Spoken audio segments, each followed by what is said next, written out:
Hello दोस्तों, स्वागत है आपका आज की क्लास में। तो जो लोग सीटेट सितंबर 2026 का एग्ज़ाम देने वाले हैं, तो आज मैं उनका लेने वाली हूँ टेस्ट कि उनकी तैयारी कैसे चल रही है और वो लोग हिंदी में 30 में से कितने मार्क्स स्कोर करेंगे। तो जल्दी से रेडी हो जाइए पेन और पेपर लेकर। तो हम लोग सॉल्व करने वाले हैं अगस्त 2023 का पेपर 1, जिसमें से हम 30 प्रश्न करते हैं हिंदी के। तो पहले है पेडागोजी के प्रश्न, तो आप लोग इसका आंसर देने की कोशिश करिएगा। आप लोग अपना आंसर लिखते चलिए और जो आंसर गलत हो रहा है उसका सही आंसर भी लिख लीजिए, ठीक है। और कितने प्रश्न सही होंगे ये लोग आप लोग कमेंट में ज़रूर बताना। चलिए शुरू करते हैं। पहला है, उस युक्ति का चयन कीजिए जो नीचे दिए गए उदाहरण से मेल खाती है। ये उदाहरण है, इसकी युक्ति हमें बतानी है। मैं भाषा पर ध्यान केंद्रित रखती हूँ। मैं इस बात का पूरा ध्यान रखती हूँ कि यह सही हो। यानी कोई छात्रा है, वो क्या कर रही है, अपनी भाषा पर अपना ध्यान रखती है और इस बात का भी पूरा ध्यान रखती है कि वह सही हो, यानी वो सही भाषा का प्रयोग करे, इस पर वह अपना ध्यान रखती है। तो वो क्या कर रही है? पहला है परभाषा व्यवहार, ट्रांसलैंग्वेजिंग। दूसरा याद रखना। तीसरा है पुनरावृत्ति करना या दोहराना। और चौथा है स्वनिरीक्षण। तो क्या होगा इसका राइट आंसर, जरा बताइए आप लोग। तो इसका राइट आंसर हो जाएगा स्वनिरीक्षण। क्या कर रही है? स्व यानी खुद से, अपना निरीक्षण वो खुद ही कर रही है अपनी भाषा पर। तो इसका चौथा वाला राइट आंसर हो जाएगा। अगला प्रश्न है, कक्षा 2 के विद्यार्थी एक कविता गा रहे हैं। यह मेरी नाक है, ये मेरे कान हैं। यह कविता गाते समय वे शरीर के जिस अंग का नाम लेते हैं उस अंग को स्पर्श भी करते हैं। अध्यापिका किस विधि का प्रयोग कर उन्हें सिखा रही है? यानी जो बच्चे गा रहे हैं उसमें जो जो शरीर के अंग आ रहे हैं उनको स्पर्श करके वो अपनी क्रिया कर रहे हैं। तो ये जो अध्यापिका हैं वो किस विधि का प्रयोग कर रही हैं कक्षा में? तो पहला है विभिन्न दर्शनग्राही। दूसरा श्रव्य भाषिक। तीसरा संप्रेषणात्मक भाषा शिक्षण। और चौथा है समग्र भौतिक प्रतिक्रिया। तो क्या होगा इसका राइट आंसर? तो बच्चे क्या कर रहे हैं? भौतिक प्रतिक्रियाएं कर रहे हैं, यानी समग्र रूप से सम्मिलित है कक्षा में। तो क्या हो जाएगा? समग्र भौतिक प्रतिक्रिया, ठीक है। वो लोग पढ़ भी रहे हैं और प्रतिक्रियाएं भी दे रहे हैं। इससे क्या होगा, वो भाषा पर अपनी पकड़ अच्छे से बना पाएंगे और उनको आसानी होगी भाषा सीखने में। अगला प्रश्न है, विद्यार्थी पिछली इकाई से शब्द लेकर 5 प्रश्नों के उत्तर समूह में देने का काम कर रहे हैं। वे अपने सवालों को दूसरे समूहों के साथ अदला बदली करते हैं और सवालों के उत्तर देने की कोशिश करते हैं। यह किसका उदाहरण है? यानी क्या कर रहे हैं विद्यार्थी, खुद ही 2 समूह बना रखे हैं या फिर और भी समूह होंगे।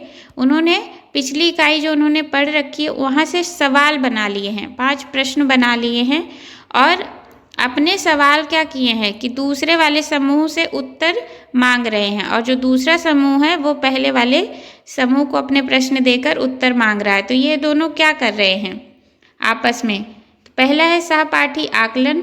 दूसरा स्व आकलन। तीसरा पृष्ठपोषण या फीडबैक। चौथा है पठन आकलन। तो स्व आकलन तो नहीं होगा। पहली बात तो आकलन तो कर रहे हैं दोनों, एक समूह दूसरे समूह को जांचने की कोशिश कर रहा है कि कौन सवालों के उत्तर दे पा रहा है। तो क्या कर रहे हैं? सहपाठी आकलन कर रहे हैं, है ना। यानी पहला वाला ही इसका राइट आंसर हो जाएगा। सहपाठी यानी विद्यार्थी अपनी कक्षा के बच्चों के साथ समूह बनाकर क्या कर रहे हैं? एक दूसरे का आकलन कर रहे हैं। पहला वाला इसका राइट आंसर है। अगला प्रश्न है, मुझे यह काम बहुत ही पसंद है। जब अध्यापिका मुझे एक कार्ड देती हैं जिस पर कोई शब्द या वाक्य लिखा होता है, मैं उससे संबंधित अभिनय करती हूँ और समूची कक्षा उस शब्द या वाक्य के बारे में अनुमान लगाती है। शिक्षार्थी की प्राथमिकताओं के साथ शिक्षार्थी की टिप्पणी की पहचान कीजिए। यानी वो बच्ची क्या कर रही है, जो छात्रा है वो क्या कर रही है? वो पहले कोई शब्द उसको मिलता है शिक्षक से, उसके बाद वो उस पर अभिनय कर रही है, यानी कि क्रियाएं कर रही है।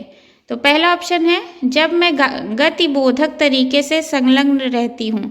गतिबोधक तरीके से यानी अपनी क्रिया प्रतिक्रिया, अपनी शारीरिक क्रियाएं भी कर रही है, तो मुझे भाषा अच्छी तरह याद रहती है। ठीक बात है। दूसरा है, जब मैं देखती हूँ तो मुझे भाषा अच्छी तरह याद रहती है।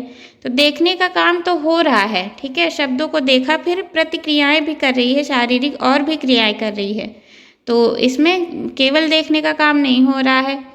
तीसरा है, जब मैं सुनती हूँ तो मुझे भाषा अच्छी तरह याद रहती है। ठीक है, सुनने का काम तो हो रहा है, लेकिन और भी तो क्रियाएं हैं।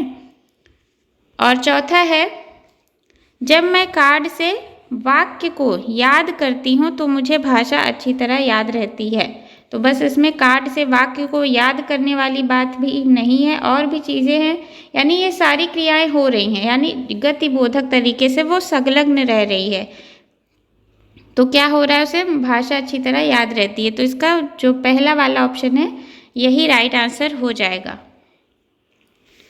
अगला जो प्रश्न है वो अभिकथन और तर्क का है। निम्नलिखित कथनों को पढ़िए तथा सही विकल्प का चयन कीजिए। अभिकथन ए है, विद्यालय में प्रवेश करने वाले सभी बच्चे अपनी आयु अनुसार भाषा के सक्षम प्रयोगकर्ता होते हैं। यानी कि जो बच्चे विद्यालय में प्रवेश कर रहे हैं, कोई दूसरी कक्षा में कर रहा है, कोई चौथी कक्षा में कर रहा है प्रवेश, तो जिन बच्चों की आयु जितनी होती है उसके अनुसार उनको कक्षा में प्रवेश दिया जाता है, तो उस भाषा के समक्ष प्रयोगकर्ता वो होते हैं। तो बिल्कुल होते हैं, तभी तो वो डिसाइड किया गया है कि 6 वर्ष के बच्चे होंगे तो उनको पहली कक्षा में एडमिशन दिया जाएगा। ऐसे ऐसे आगे भी क्या है, निर्धारित किया गया है। तो उनको जैसी भाषा आती रहती है या जैसा उनका क्षमता होती है, उस हिसाब से विद्यालय में प्रवेश दिया जाता है। तो अभिकथन तो सही है। तर्क दिया गया है, भाषिक और सांस्कृतिक विविधता के कारण वे अपनी योग्यताओं का प्रदर्शन नहीं कर पाते हैं। तो ये तो बिल्कुल निगेटिव सेंटेंस है। भाषिक और सांस्कृतिक विविधता के कारण क्या होते हैं, बच्चों की योग्यता में बढ़ोतरी होती है। ये दोनों चीज़ें बच्चों के लिए मददगार साबित होती है, ना कि उनके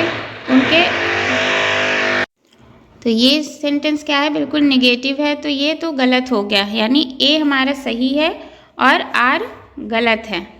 तो कौन सा ऑप्शन सही होगा हमारा, देखिए इन तीनों में नहीं है।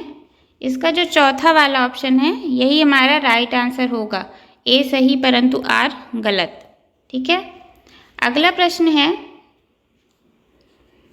कक्षा 5 का मंजीत अपने अध्यापक से अलग शैली में बात करता है, अपने मित्रों से कुछ अलग तरह से और 1-2 वर्षीय बच्चे से कुछ अलग तरह से बात करता है। इसका तात्पर्य यह हुआ कि मंजीत जानता है कि सामाजिक स्थितियों में भाषा का प्रयोग किस तरह से करना है। भाषा के इस गुण को किस रूप में जाना जाता है। पहला है वाक्यगत, दूसरा प्रकृतिवादी, तीसरा अर्थगत और चौथा उपयोगितावादी। तो क्या होगा इसका राइट आंसर, यानी जो मंजीत है वो क्या कर रहा है, जैसे लोग हैं उनसे उसी तरह की भाषा प्रयोग करना वो जानता है। तो उसकी जो वो गुण प्रदर्शित कर रहा है उसको क्या कहेंगे, उपयोगितावादी, यानी कि भाषा को कैसे उपयोग करना है उसको अच्छी तरह से पता है। तो चौथा ऑप्शन इसका राइट आंसर हो जाएगा। अगला प्रश्न है, एक माँ ने इस बात की ओर ध्यान दिया कि उसकी बच्ची कभी कभी ऐसे शब्द बोल जाती है जो ना तो उसने कभी किसी वयस्क से सुने हैं और ना ही अपने भाई बहनों से सुने हैं। इस बात को लेकर वह भ्रमित है, क्योंकि उसका मानना है कि बच्चे अपने पारिवारिक और आसपास के परिवेश में लोगों का अनुकरण करके भाषा सीखते हैं। उसका यह मत किससे प्रतिध्वनित या मेल खाना होता है, यानी जो माँ है उसका क्या मानना है कि बच्चे अपने आस पड़ोस या आस पड़ोस के वातावरण से भाषा सीखते हैं। तो ये जो मत है वो क्या कहलाता है, बहुभाषावाद कहलाता है, पहला ऑप्शन है। दूसरा है सहजवाद या प्रकृतिवाद, तीसरा व्यवहारवाद, चौथा है रचनावाद। तो ये जो क्रिया है वो क्या कहलाती है, व्यवहारवाद कहलाती है। ठीक है, कि अपने आसपास के वातावरण से भाषा बच्चे क्या करते हैं, भाषा अर्जन करते हैं। तो ये व्यवहारवाद के अंतर्गत आता है। अगला प्रश्न है, कौशलों के उस समूह को क्या कहेंगे जो बच्चे औपचारिक पठन निर्देश शुरू करने से पहले विकसित कर लेते हैं और जो बाद के अकादमिक कौशलों के लिए बुनियाद प्रदान करता है। यानी कि जो बच्चे औपचारिक पठन यानी कि जो स्कूल में उन्हें पढ़ाया जाना है उसके पहले ही कुछ कौशल वो विकसित कर लेते हैं और बाद में जो स्कूल में पढ़ाया जाना है उसके लिए वो क्या करते हैं, एक बुनियाद प्रदान करते हैं।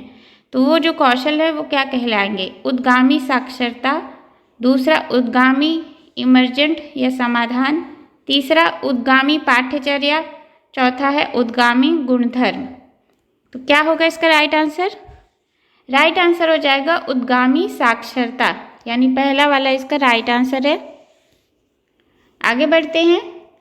अगला प्रश्न है, एक दादी या नानी अपने घर में छोटे बच्चों को पुस्तकों से कहानियाँ पढ़कर सुनाना पसंद करती हैं। इस तरह से वह उन्हें पुस्तकों व नए विचारों से परिचित करवाती हैं और बच्चे भी इस प्रक्रिया में सक्रिय रूप से संलग्न रहते हैं। इस तकनीक को किस रूप में जाना जाता है? पहला है सस्वर पठन, दूसरा मॉडल पठन, तीसरा साझा पठन और चौथा है समभाषिक पठन। तो इसका ये जो तकनीक है, यानी जो दादी नानी वो कहानियाँ पढ़कर सुना रही हैं पुस्तकों से और बच्चे उसमें संलग्न रह रहे हैं, तो उसको क्या कहेंगे? तो ये जो क्रिया हो रही है वो हो रही है समभाषिक पठन। ठीक है, यानी चौथा वाला इसका राइट आंसर हो जाएगा।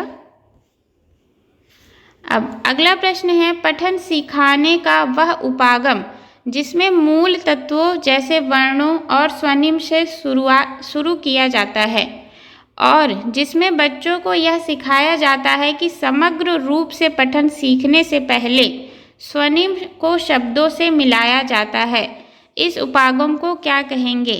यानी कि यह पठन सिखाने का उपागम है जिसमें बच्चों को बताया जा रहा है कि पहले पठन शुरू करने से पहले उनको वर्ण सीखना है, उसके बाद उसको शब्दों से जोड़ना है, उसके बाद पठन सिखाया जाना है।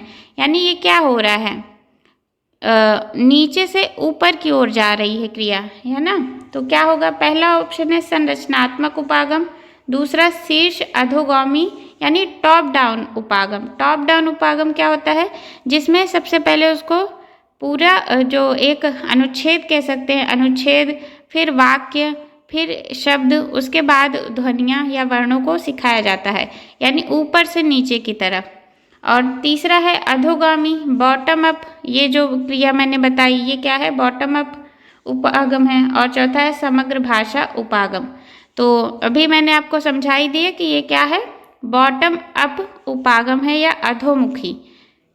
अधोमुखी वो होते हैं जिसमें वर्णों से शुरुआत की जाती है भाषा सिखाने के लिए या पठन सिखाने के लिए। तो पहले क्या हो जाएगा, स्वनिम या वर्ण हो जाएंगे, उसके बाद शब्दों को ले लिया जाएगा, फिर वाक्य हो जाएगा, फिर अनुच्छेद हो जाएगा, ऐसे ऐसे सिखाया जाता है। ठीक है, छोटे से बड़े की ओर जब हम जाएंगे तो वो होता है हमारा बॉटम अप अप्रोच, और जब हम बड़े से सीखते हुए नीचे की तरफ आते हैं, छोटे की तरफ, वो हो जाता है हमारा टॉप डाउन अप्रोच।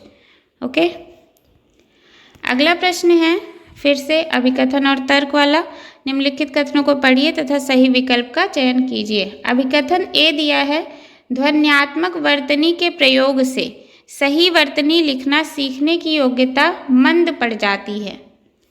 तो क्या ध्वन्यात्मक वर्तनी के प्रयोग, ध्वन्यात्मक वर्तनी यानी बच्चे जो ध्वनियाँ निकाल रहे हैं उनके प्रयोग से जो वर्तनी लिखना सीख रहे हैं, जो बच्चे लिखना सीख रहे हैं, वो उनकी योग्यता मंद पड़ जाती है।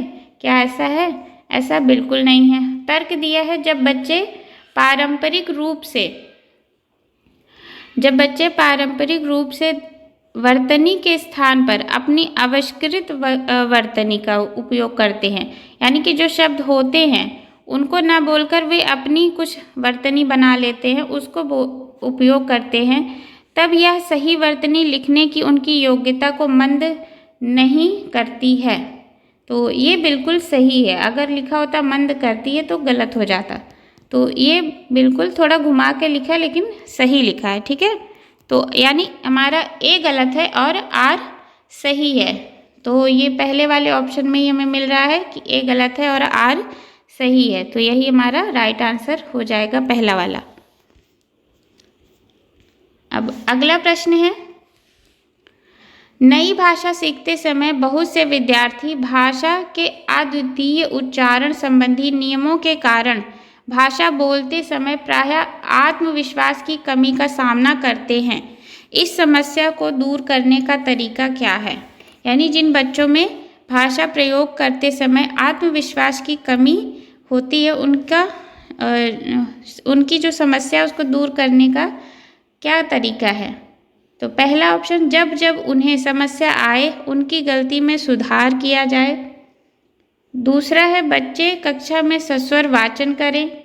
तीसरा है, कक्षा में ऐसे खेलों जैसी गतिविधियों का प्रयोग किया जाए जिसमें मौखिक अंतःक्रियाएं अधिक हों। और चौथा है, काउंसलर के साथ विशेष वाक थेरेपी सत्र आयोजित किए जाएं। तो इसमें से जो राइट आंसर होगा वो हो जाएगा तीसरा वाला ऑप्शन, क्योंकि ये ज़्यादा सटीक और सही लग रहा है। बाकियों में देखिए बच्चों को थोड़ी परेशानी या मुश्किल हो सकती है, लेकिन तीसरा वाला ऑप्शन जो है, उन्हें खेल खेल में ऐसी गतिविधियां करवाई जाएं जिसमें मौखिक अंतःक्रियाएं यानी कि बातचीत करने के अवसर अधिक मिलें, ताकि बच्चे खेल खेल में भाषा सीख सकें। तो ये वाला ऑप्शन ज़्यादा सही होगा हमारा, और उनमें आत्मविश्वास भी आएगा। अगला प्रश्न, कक्षा 3 की अध्यापिका अपने शिक्षार्थियों को नई शब्दावली से परिचित करवा रही है। निम्नलिखित में से कौन सा नई शब्दावली सिखाने का प्रभावशाली तरीका है? पहला ऑप्शन है, अध्यापिका श्याम पट्ट पर शब्द का अर्थ लिखे और शिक्षार्थियों को उसे याद करने के लिए कहे। अगला है, दूसरा, अध्यापिका शब्दों के विलोम शब्द बताए और बच्चों की भाषा में उन शब्दों के अर्थ बताए। चलिए, तीसरा है, अध्यापिका बच्चों को शब्दों की ठोस परिभाषा बताए। तो बच्चे शब्दों की परिभाषा जानकर क्या करेंगे, अभी वो बहुत छोटे हैं। और चौथा है, अध्यापिका स्थिति विशेष अनुसार उस शब्द का अर्थ समझाने की कोशिश करे। यानी कि जो अध्यापिका है वो बच्चों को शब्दों के अर्थ तो बताएगी, लेकिन परिभाषित तरीके से नहीं, लेकिन उनकी स्थिति के अनुसार कि किस स्थिति में कौन सा शब्द प्रयोग किया जाता है और क्यों किया जाता है। तो ये ज़्यादा सही ऑप्शन होगा हमारा शब्दों को सिखाने के लिए, ठीक है, छोटे बच्चों को। तो चौथा वाला राइट आंसर हो जाएगा। अगला प्रश्न है, भाषा सीखना किससे संबंधित है? पहला ऑप्शन है कौशल, दूसरा अर्जन, तीसरा प्रक्रिया और चौथा है उत्पाद। तो भाषा जो वैसे अगर देखेंगे तो भाषा देखकर ही हम अर्जन पर लगा देंगे, लेकिन इसमें सीखने की बात की जा रही है। तो भाषा हम सीखते कैसे हैं? 4 कौशलों के माध्यम से। भाषा सीखने के 4 कौशल कौन कौन से हैं आप लोग कमेंट करके बताइए। उसकी एक ट्रिक होती है SBPL, ठीक है। तो कौन कौन से 4 कौशल हैं भाषा सीखने के, ये आप लोग कमेंट करके ज़रूर बताना। इसका जो राइट आंसर हो जाएगा वो हो जाएगा कौशल, पहला वाला, ठीक है। अब ये थोड़ा बड़ा क्वेश्चन है, लास्ट क्वेश्चन है भाषा शिक्षण का। पठन के तरीकों का पाठक को क्या करना चाहिए से मिलान करना है। पठन के तरीके इधर दिए हैं और इधर दिए हैं पाठक को क्या करना चाहिए। तो पहला है अनुमान। पठन के तरीकों में कौन कौन सा है? अनुमान है, B है निष्कर्ष निकालना, C है संदर्भ से जोड़कर अर्थ निकालना और D है गहन पठन, E है पाठ्य वस्तु से के संयोजन की पहचान। तो इसमें से जो अनुमान वाला है वो कौन सा हो जाएगा? लेखक कैसे लिखते हैं, इसके आधार पर यह सुनिश्चित करना चाहिए कि लेखक क्या महसूस करते हैं। यानी कि जो लेखक लिख रहा है उसका निष्कर्ष निकालने की बात हो रही है कि लेखक क्या कहना चाह रहा है, क्या महसूस कर रहा है या क्या शिक्षा दे रहा है। तो इसका तो हमें निष्कर्ष निकालने से मेल करा सकते हैं, यानी बी का पहला। ऑप्शन में देख लेते हैं बी का पहला किस में है। देखिए दूसरे वाले में है और चौथे वाले में है, तो यानी दो ऑप्शन तो हमारे ऐसे ही गलत हो गए, है ना। अब ए का क्या है, एक में पांचवा दिया है, एक में दूसरा। तो पांचवा क्या है, अनुमान लगाने का पांचवा दिया है। पाठ्य सामग्री किस बारे में है, यह जानने के लिए शीर्षकों और चित्रों का प्रयोग करना चाहिए।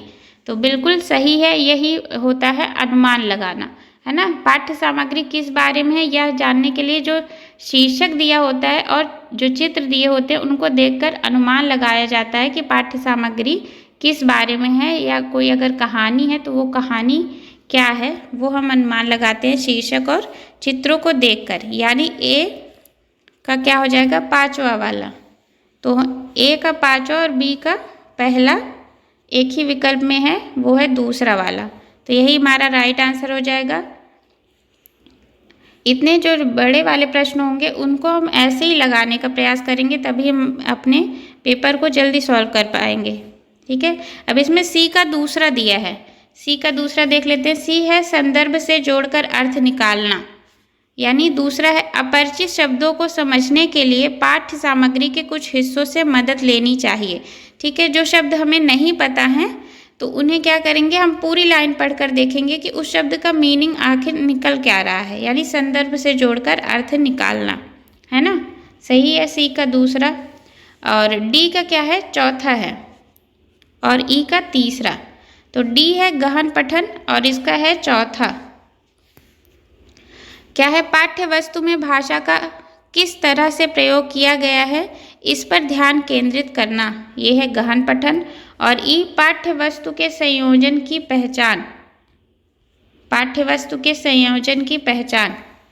इसका क्या था, शीर्ष कथन या प्रस्तावना पर ध्यान देते हुए यह देखना चाहिए कि सूचनाएं किस तरह से संचरित की गई हैं। ठीक है, तो इसमें क्या था, हमारा दूसरा वाला विकल्प ही राइट आंसर था। अब हो गए हमारे भाषा कौशल वाले प्रश्न खत्म। अब हम आ जाते हैं गद्यांश पर आधारित प्रश्नों को। निम्नलिखित गद्यांश को पढ़कर पूछे गए प्रश्नों, प्रश्न संख्या 106 से 114 में सही सबसे उपयुक्त उत्तर वाले विकल्प को चुनिए। तो चलिए पहले हम गद्यांश को ही पढ़ लेते हैं। अपने स्वार्थ या संस्कृति के कारण सामान्य व्यवहार में हम कितनी ही बार सबसे धन्यवाद बोलते हैं।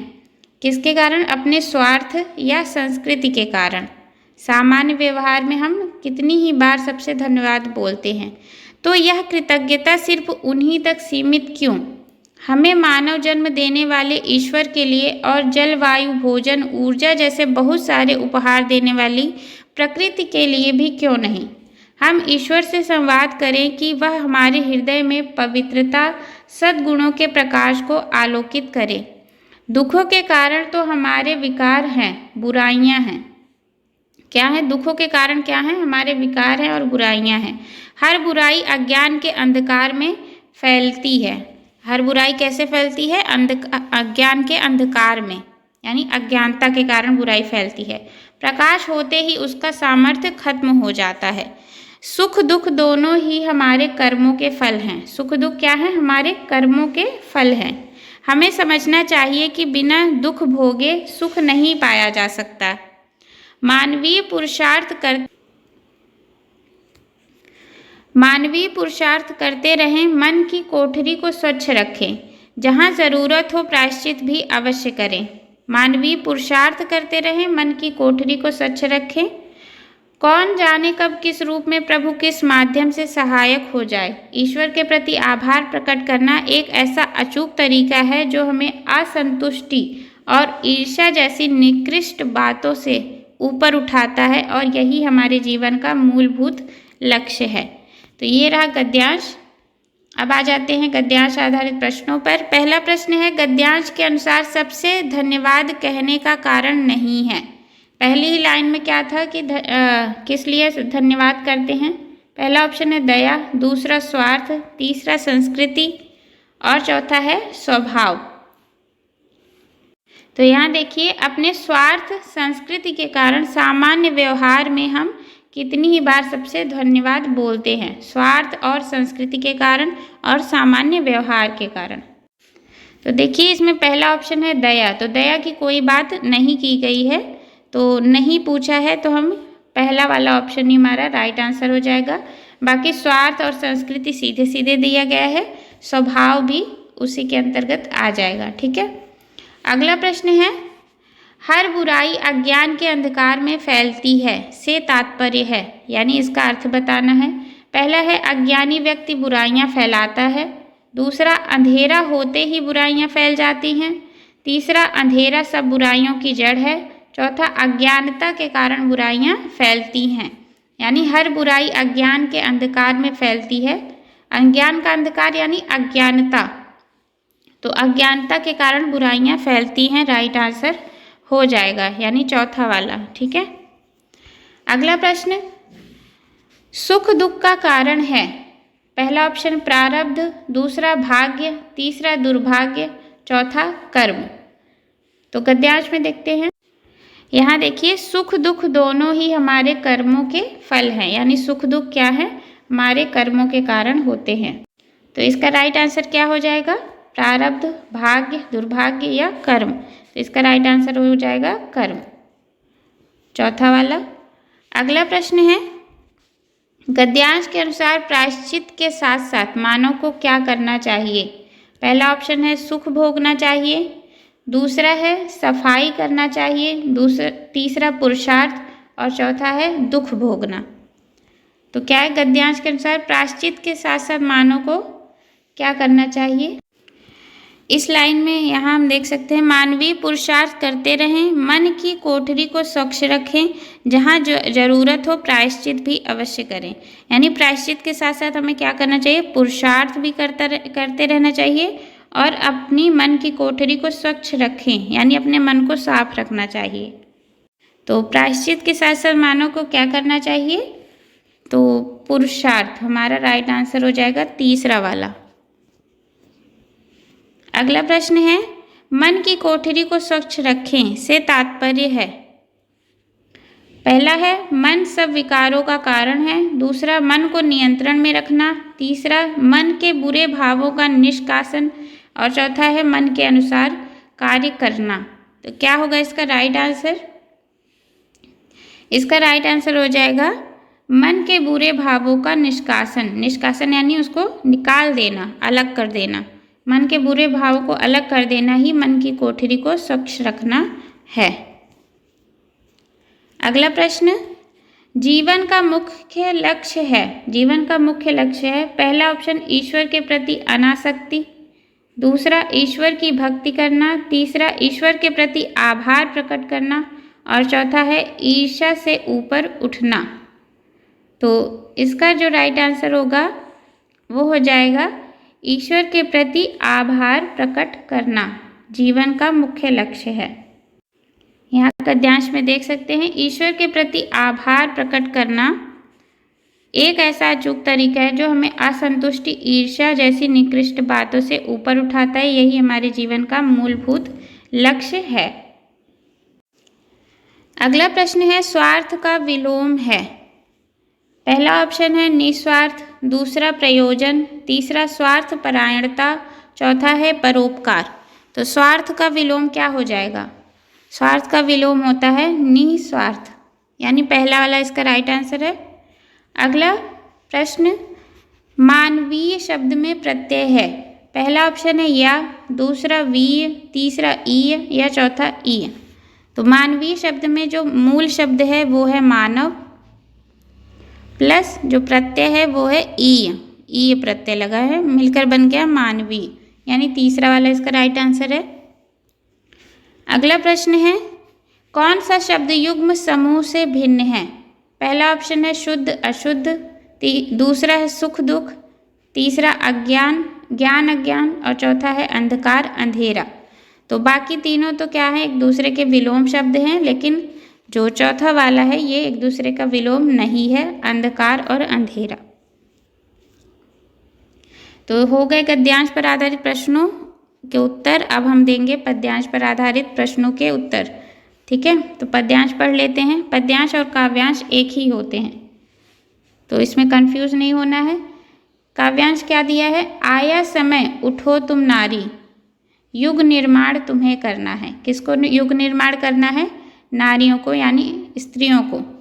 आज़ादी की खुदी नींव में तुम्हें प्रगति पत्थर भरना है, यानी कि जो आज़ादी की नींव खुदी हुई है उसमें तुमको प्रगति का पत्थर भरना है स्त्रियों को, यानी वो लोग भी आज़ादी में क्या कर रही हैं? सक्रिय भागीदारी दे रही हैं। अपने को कमज़ोर न समझो, जननी हो संपूर्ण जगत की, गौरव हो, यानी कि तुम अपने आप को कमज़ोर मत समझो। स्त्रियों को कहा जा रहा है तुम क्या हो? तुम संपूर्ण जगत की जननी हो, जन्मदात्री हो और गौरव हो। पहला प्रश्न क्या है? कविता का मुख्य स्वर है। पहला ऑप्शन है गौरव गाथा, दूसरा युग निर्माण, तीसरा स्त्री शक्ति और चौथा है स्वतंत्रता। तो इसमें क्या बात हो रही है? स्त्री शक्ति की बात हो रही है ना, स्त्रियों के बारे में। तीसरा वाला ऑप्शन हमारा राइट आंसर हो जाएगा। अगला प्रश्न है, कविता के अनुसार स्वतंत्रता प्राप्ति में स्त्री की भूमिका है। पहला ऑप्शन है औसत, दूसरा संज्ञान योग्य, तीसरा है नगण्य, चौथा है अप्रासंगिक। तो ये सब ऑप्शन तो गलत हो जाएंगे। इसमें क्या हो जाएगा? संज्ञान योग्य। संज्ञान यानी याद रखने योग्य या ध्यान देने योग्य। ठीक है, दूसरा वाला ऑप्शन राइट आंसर हो गया। अब अगला प्रश्न, स्त्री के लिए किस विशेषण का प्रयोग नहीं किया गया है? पहला ऑप्शन है सबला, दूसरा नीव, तीसरा अबला और चौथा है गौरव। तो ये सारे ऑप्शन तो पॉजिटिव हैं। ये जो अबला शब्द है यानी कि जो दुखी हो या जो कमज़ोर स्त्री, तो कमज़ोर स्त्रियों की बात तो नहीं हो रही है, यानी जो तीसरा वाला ऑप्शन है यही राइट आंसर हो जाएगा। अगला प्रश्न है, स्त्री की निर्माणकारी शक्ति का भाव कविता की किस पंक्ति में निहित है?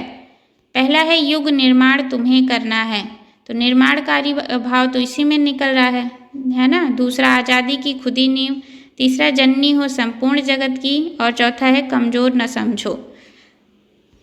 तो जो स्त्री की निर्माणकारी शक्ति का भाव प्रकट हो रहा है वो हो रहा है पहली वाली पंक्ति में ही, युग निर्माण तुम्हें करना है। ठीक है, पहला वाला ऑप्शन राइट आंसर है। अगला प्रश्न, कविता के अनुसार स्त्री को क्या करना चाहिए? गौरव गान करते रहना चाहिए, दूसरा पत्थर भरने का कार्य ही करना होगा, तीसरा स्वयं की शक्ति को पहचानना होगा, चौथा है जननी के रूप में ही रहना होगा। तो इसमें क्या बात हो रही है कि स्वयं की शक्ति को पहचानिए, सभी स्त्रियों को कहा जा रहा है ना। तो तीसरा वाला राइट आंसर हो जाएगा। और लास्ट प्रश्न है हमारा, जननी हो संपूर्ण जगत की पंक्ति में कौन सा अलंकार है? तो अलंकार हमें बताना है। पहला ऑप्शन है अनुप्रास, दूसरा उपमा, तीसरा रूपक और चौथा है यमक। तो यमक के लिए क्या होता है? दो एक जैसे शब्द होते हैं और उनके अर्थ भिन्न भिन्न होते हैं, तो ये नहीं है। रूपक और उपमा भी नहीं होगा, क्योंकि रूपक और उपमा में दो शब्दों के बीच में समानता दिखाई जा रही होती है, तो ऐसा कुछ नहीं हो रहा है।